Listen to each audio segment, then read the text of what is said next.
Hey everybody, it's me, JTJ, and today I'm talking about the Company Man episode of King of the Hill, which is actually one of my favorites. Which, this is a confusing fact about it. It's a season 1 episode, but for some reason it's in season 2, so go figure.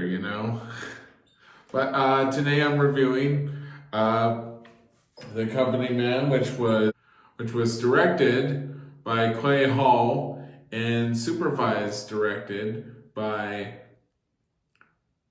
Wesley Archer. And it was written by Jim Dotrieve, and it was staff written by Jim Dotrieve, and also staff written by the late great Johnny Hardwick, and story edited by the late great Johnny Hardwick. And as per usual, it was created by Mike Judge and Greg Daniels.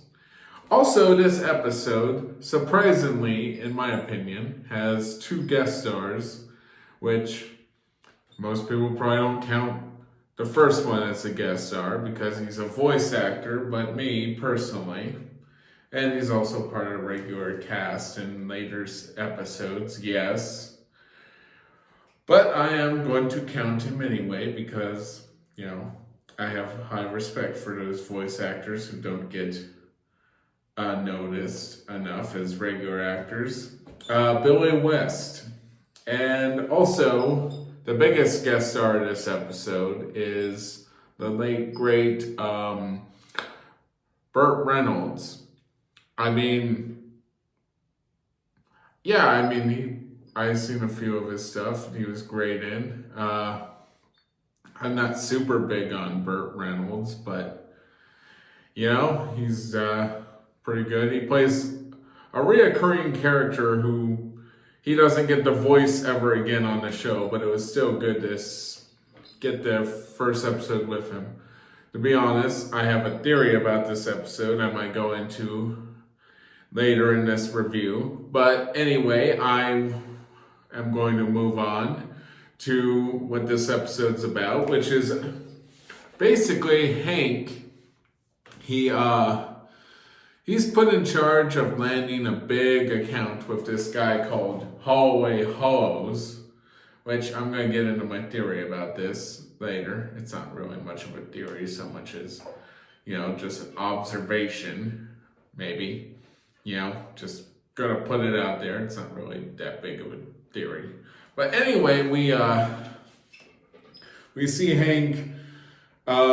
He basically has this routine of how he gets his big accounts, which to me feels like what a real businessman would do. But he also realizes he has to impress the guy, and this guy is from Boston, but he thinks everyone in Texas is,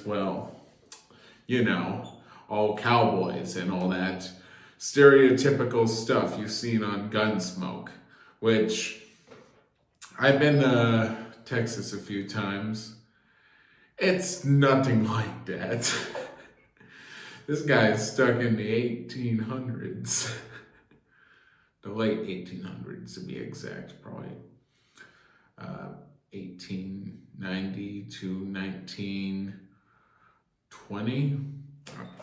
I'm not a historian. I don't know when all that stuff happened. I just know that Texas is not anything like what he thinks Texas is anymore. But we're moving on. We get into the part where Hank is discovering that he basically has to sell his soul a little and lie about who he is, which Bobby takes completely out of context, which is pretty funny, not gonna lie. It's Bobby's pretty he took a lot out of context. He should have paid less attention to Hank and made his report about Colonel Sanders instead, like he was going to. But yeah, we also get into my favorite part of the episode where Holloway, he's at this restaurant which is based off of a Texas steakhouse, which I know the location, Armadillo, or is it Armadillo? I believe it's Armadillo, Texas. If I'm wrong, I'm so sorry. I one day want to visit there and try that challenge, just because I'm a huge King of the Hill fan, and you never know. But anyway, then we get to the part where Hank goes to a strip club, and well, it's Hank at a strip club, and he's trying to pitch Strickland propane to the guy. It's like, why did Buck put Hank in charge of this one? This felt like something Buck should have been doing. I'm not gonna lie, Buck is not a savvy businessman sometimes. I wouldn't have been sending Hank on this big account. I feel Buck would have had a better, easier time doing it himself, especially since he likes a lot of the same shit that guy seemed to have liked. Plus, he probably would have put on the fancy getup. Although, who knows, maybe Buck was busy that weekend with Debbie. Yeah, I know. We all know. Buck's kind of a fucker. Now, I want to talk about my theory about this episode. It's not much of a theory, more of an observation. Holloway Hollow, he doesn't seem to be a businessman, which when I first saw this episode, I thought it was going to turn out his wife was the person in charge that Hank should have been impressing instead of, or talking business over with instead.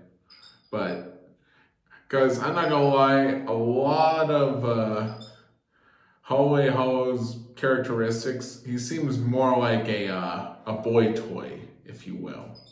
Just a husband who's just kind of a husband who doesn't really do jack shit, He didn't seem much like a businessman. He didn't seem business savvy. I'm just throwing that out there, but I'm not even gonna call it a theory. I just don't think he was a businessman to begin with. A good one anyway. If he is a businessman, you never hear much about Holloway Hollow's later in the series. Spoiler alert, but hey, what do I know? Also, that's all I got for you today. And before I go, my rating for this episode, I'm going to give it a 10.7. It is my favorite of King of the Hill. Actually, no, let me change that. Let's give it a 11. It's an 11.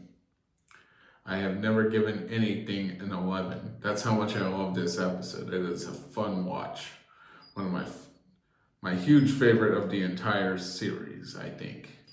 But till next time, stay tight.